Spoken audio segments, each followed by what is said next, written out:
ఎన్నికల కంటే ముందు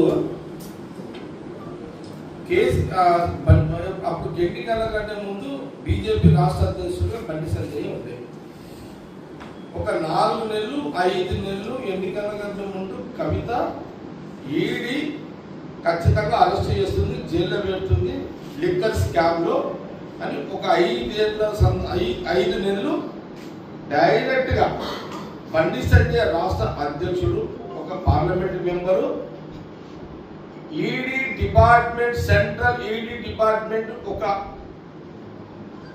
ఆయన ఒక అడ్వైజర్, అందులో ఒక అడ్వైజరు, ఆయన ఒక డైరెక్టర్ గాని, అందులో డైరెక్టర్ గాని ఆయన చెప్పేసాడు ఏమని, కవిత నేను రోజు టీవీ ఛానల్ చూస్తున్నా, పేపర్లో చదువుతున్నా, 4 వారం రోజులకు ఒకసారి రేపు కవిత అరెస్ట్ అవుతుంది, మళ్ళా వారానికి మళ్ళా బండి సంజయ్ అరెస్ట్ అవుతుంది కవిత, ఇగో నోటీస్ వస్తుంది, అలాగే నోటీస్ వచ్చింది. బండి సంజయ్ ఎప్పుడైతే కవితకు ఈడీ నోటీస్ అనగానే నోటీస్ వస్తుంది. ఎప్పుడైతే బండి సంజయ్ రేపు జైలు పిలుస్తుంది, రేపు ఈడీ పిలుస్తుంది అనగానే ఈడీ పోతుంది. మళ్ళా బ్రేక్ అనగానే బండి సంజయ్ మళ్ళీ బ్రేక్ వచ్చింది కవితకు. బండి సంజయ్ ఎట్లా స్టేట్మెంట్ ఇస్తుండో, ఒకసారి బ్రేకు, ఒకసారి నోటీసు, ఒకసారి పిలుపు, ఒకసారి సెల్ ఫోన్లు. బండి సంజయ్ ఏం చెప్తా జరుగుతుంది అప్పుడు ఈడీ డిపార్ట్మెంట్ ద్వారా. అది విచిత్రంగా అనిపించింది. అమ్మాయి 75 ఏళ్ళు అనుకుంటా ఇలాంటి డైరెక్షన్లు ఇస్తే ఇట్లా ఈడీ డిపార్ట్మెంట్ ఇట్లా చేస్తారు కూడా.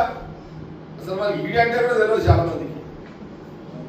ఈ మధ్యలో ఈడీ డిపార్ట్మెంట్ తెలుస్తున్నది ఈ పంచాయతీలలో. అసలు ఈడీ డిపార్ట్మెంట్ అంటే చాలా పవర్ఫుల్ ఆర్గనైజేషన్. అది నిజంగా జరగరానిది జరిగితే వాళ్ళు ఇన్వాల్వ్ అవుతారు. అసలు ఈడీ డిపార్ట్మెంట్ విలువ లేకుండా చేసేసాడు బండి సంజయ్.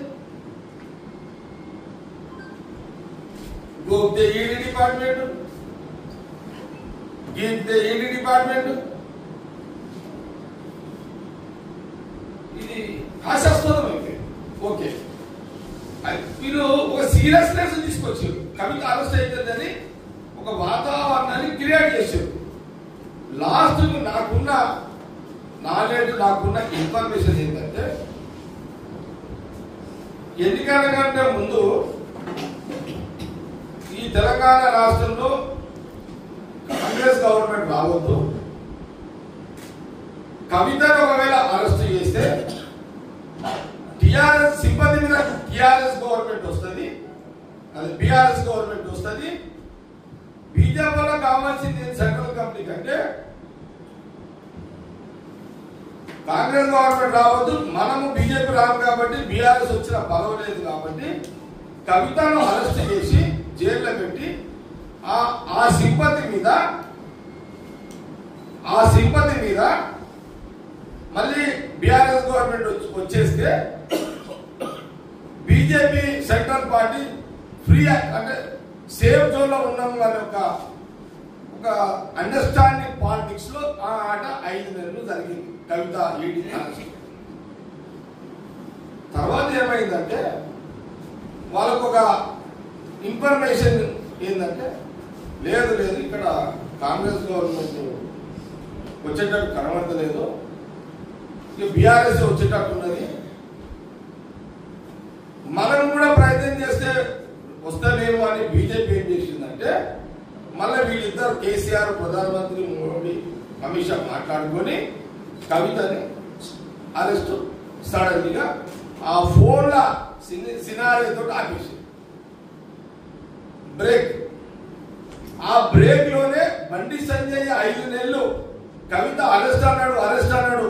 ఇప్పుడు అరెస్ట్ చేస్తేనే కానీ మళ్ళా బీజేపీ ప్రెసిడెంట్ గా బండి సంజయ్ ఉంటే ప్రజల దగ్గర మనం జవాబు చెప్పలేదు కాబట్టి బండి సంజయ్ తొలగించి కేసీఆర్ డైరెక్షన్ లో కిషన్ రెడ్డిని తీసుకొచ్చి మళ్ళీ ప్రెసిడెంట్ గా పెట్టి బీజేపీ ప్రెసిడెంట్ గా పెట్టి. ఇది ఫస్ట్ ఎపిసోడ్. బీఆర్ఎస్ బీజేపీ అయిపోయింది.